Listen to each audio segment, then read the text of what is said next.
Salut tout le monde, salut les passionnés, je suis Isabelle.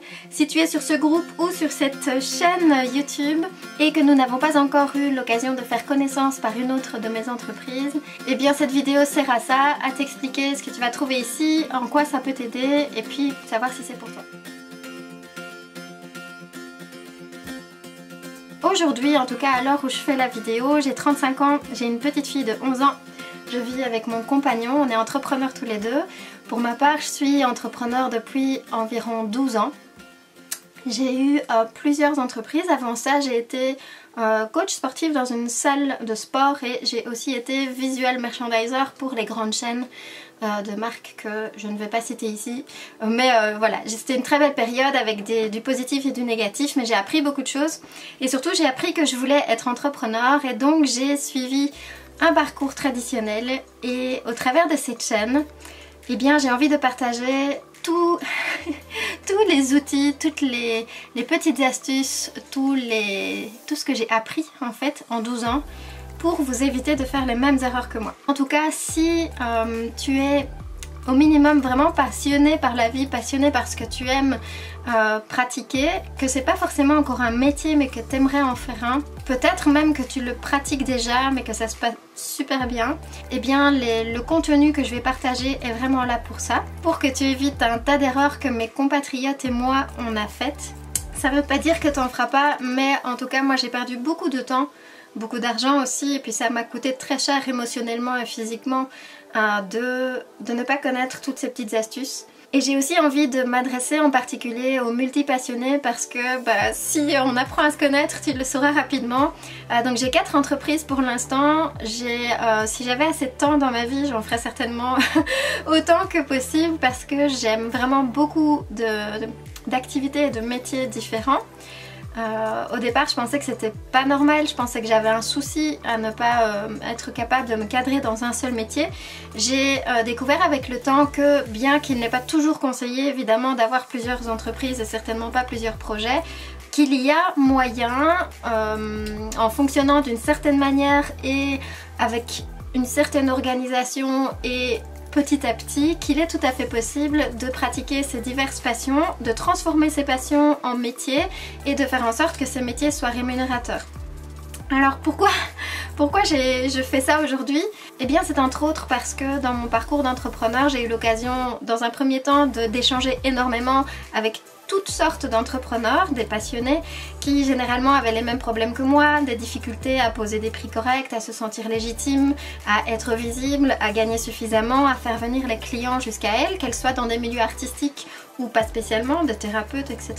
Dépassé un certain temps, je me suis dit, il y a quelque chose qui cloche. Alors dans mon pays, c'est un petit pays, nous on est en Belgique, mais j'ai des cousins et cousines qui sont dans des pays différents et ça se passait très bien pour eux. Vraiment bien. Elles avaient, j'ai certaines de mes cousines qui ont des belles entreprises, voire plusieurs entreprises.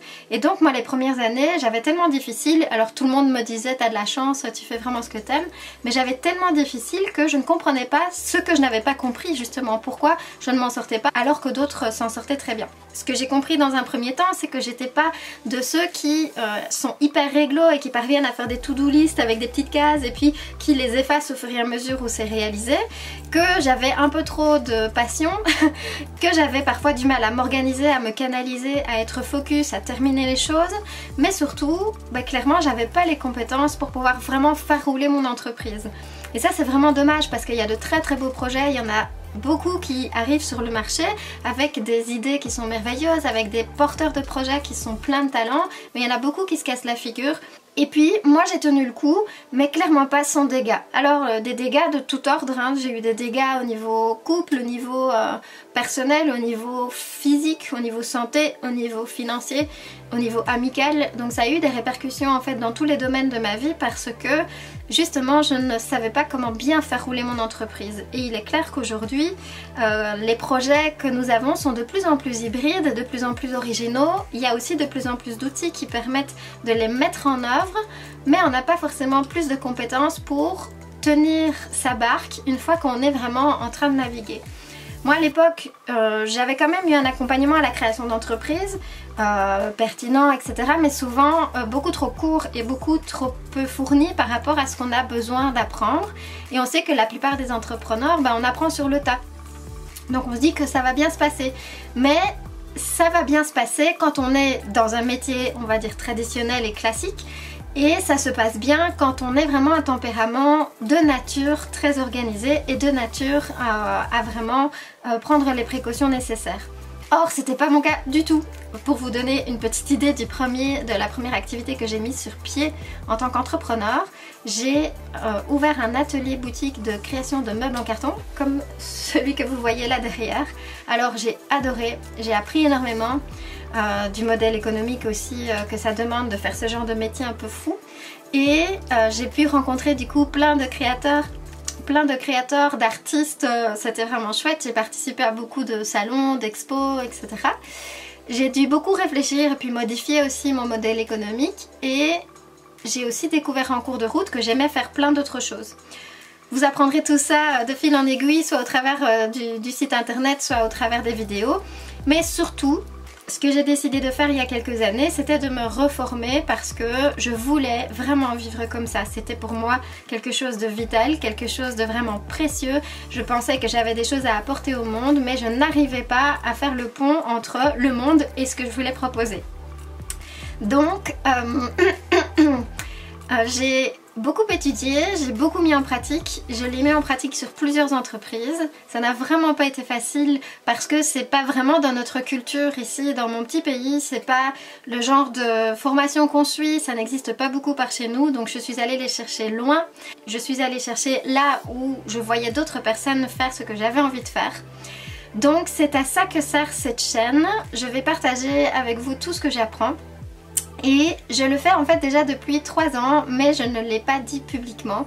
Donc j'ai créé une école en ligne déjà depuis plus de 2 ans suite à l'écriture d'un des livres que j'ai publié qui était Être son patron et vivre de sa passion. Ce livre, je l'ai sorti un petit peu dans la même optique, mais je me sentais pas tout à fait légitime parce que j'étais encore un peu timide par rapport à tout ce que j'avais appris, je n'osais pas encore le partager autant qu'aujourd'hui. Et j'ai vu que ça aidait vraiment des personnes autour de moi, et puis j'avais quand même le feedback que c'est pas super facile de travailler juste avec un livre parce qu'on peut fuir toutes nos croyances bien installées, on peut procrastiner et complètement abandonner son projet ou bien l'oublier. Ce n'est pas toujours facile non plus d'avoir recours à des formations en présentiel parce qu'on n'a pas toujours la possibilité familiale, horaire ou bien financière. Mais par contre, c'est sûr qu'un bouquin, ça suffit pas non plus, même si c'est un bouquin honnête avec plein d'astuces, il aurait fallu un bouquin par thème que j'abordais dans ce livre. Donc j'ai déjà été super contente d'avoir les retours de toutes les lectrices, puisqu'il y a beaucoup de filles évidemment dans ma communauté, d'avoir leur retour et de savoir vraiment comment elles avaient envie d'apprendre et d'avancer. Donc du coup, entre temps, j'ai créé une école en ligne qui s'appelle la Passion School, que j'ai pas non plus promue de manière très publique. Et je voulais créer vraiment quelque chose avec ces filles et les aider à avancer. Et puis de fil en aiguille, j'ai trouvé ça de plus en plus amusant. Je conserve toujours mes 4 entreprises que j'adore, mais je décide de créer cette chaîne pour pouvoir aider d'autres multipassionnés parce que je pense qu'on est vraiment loin d'être les seuls. On est loin d'être les seuls à avoir des projets un peu loufoques comme de vivre en digital nomade avec 2 ou 3 métiers à la clé, de partir en tiny house, en camion, ou bien de vouloir vivre à la maison avec ses 3 enfants en scolarité à domicile et en même temps d'avoir une passion qui est devenue un métier rémunérateur à la maison. C'est vraiment possible aujourd'hui en fait de le mettre en œuvre. On n'est pas toujours obligé d'avoir un commerce avec vitrine. Et à l'époque, je pensais que c'était vraiment la seule solution. Si c'est une passion et que c'est vraiment un désir d'ouvrir un commerce avec vitrine, eh bien c'est tout à fait ok. Et justement, en fait, quel que soit notre métier, le but c'est vraiment de trouver la barque qui nous convient. Mais ici, c'est sûr que dans le groupe des passionnés, dans la Passion School, eh bien, il y a quand même pas mal de filles qui sont... j'ai quand même des garçons, mais pas beaucoup. Il y a quand même pas mal de filles qui sont vraiment passionnées par plusieurs activités, qui ne savent juste pas comment faire la transition entre un métier peut-être complètement traditionnel et la mise en place de ce métier-là, et qui, comme moi à l'époque, n'ont absolument pas encore conscience et connaissance que c'est vraiment possible. Et donc pour vous, ce que j'ai souhaité faire, que ce soit au travers de vidéos ou vraiment les personnes qui sont dans la partie plus privée avec qui j'échange, c'est de faire un nettoyage de tout ce qui n'est pas utile à connaître et pas utile à savoir, et de vous transmettre ce qui a fonctionné aussi dans des domaines dans lesquels vous vous reconnaissez. Rien n'est magique, tout demande un temps d'apprentissage et un temps de mise en œuvre, mais par contre, savoir que c'est possible, pour moi, ça a tout changé. Et donc je vous ai pas dit, donc les 4 entreprises que j'ai, je donne des cours de fitness et de yoga en ligne au travers d'une plateforme. À chaque fois, tous les liens seront ici en dessous, dans lequel il y a parfois aussi des week-ends de retraite bien-être. J'ai un blog sur le thème de la nature, de la permaculture, de l'autonomie, l'autosuffisance alimentaire et puis les do-it-yourself pour la maison. Celui-là il me passionne depuis longtemps et c'est par celui-là que j'ai commencé. J'ai aussi écrit 3 livres que je vends sur la plateforme. J'ai une 3e activité de création de meubles en carton et de tutoriels. Des tutoriels pour apprendre à faire des meubles, apprendre à aménager des tiny houses, des caravanes, etc. Et donc du coup j'ai la Passion School, cette fameuse école en ligne dans laquelle j'aime partager tout ce que j'apprends. C'est-à-dire tout ce que je teste, tout ce qui a marché, tout ce qui n'a pas marché et tout ce que j'apprends qui ne se trouve pas dans mon petit pays en tout cas. Voilà. Donc bienvenue si tu as envie de découvrir les autres activités et surtout dans les vidéos et dans les articles de blog qui vont suivre, je partage beaucoup comment dans la pratique au quotidien je commence à le faire de manière de plus en plus fluide pour m'organiser, pour rendre ça cohérent, pour gérer mes journées, gérer mes horaires, etc. Et je vous raconterai aussi quelques déboires que ça m'a coûté de ne pas être très organisée. Voilà. J'espère que vous trouverez du contenu qui vous aide. Je vous encourage à visiter le site sur lequel vous pouvez déjà télécharger un premier livre offert. C'est un livre de 40 pages pour savoir si votre idée de projet est une bonne idée, est-ce qu'elle va être rentable et surtout comment vous allez commencer pour pouvoir générer un revenu à partir de chez vous. Donc le livre est facile à trouver sur le site, le lien est juste sous la vidéo et vous pouvez nous retrouver sur Instagram et sur la page Facebook du même nom, donc Slasheuse Digital, c'est facile à trouver. Si vous avez des questions, je serai super contente d'y répondre en vidéo. D'ailleurs, la première vidéo qui va suivre cette présentation, eh bien c'est une réponse à une question justement. Donc je vous souhaite bien du bonheur dans ces visites. Je suis vraiment contente de vivre cette aventure avec vous, de ne pas vous laisser tout seul avec vos passions et vos grands rêves. Et enfin, même si ça vous semble compliqué, même si ça vous semble beaucoup, voire à peine croyable, de toute façon, si vous ne commencez rien, rien ne va changer. Et donc vous vous demanderez toujours qu'est-ce qui se serait passé si vous aviez pu vivre exactement comme vous le vouliez.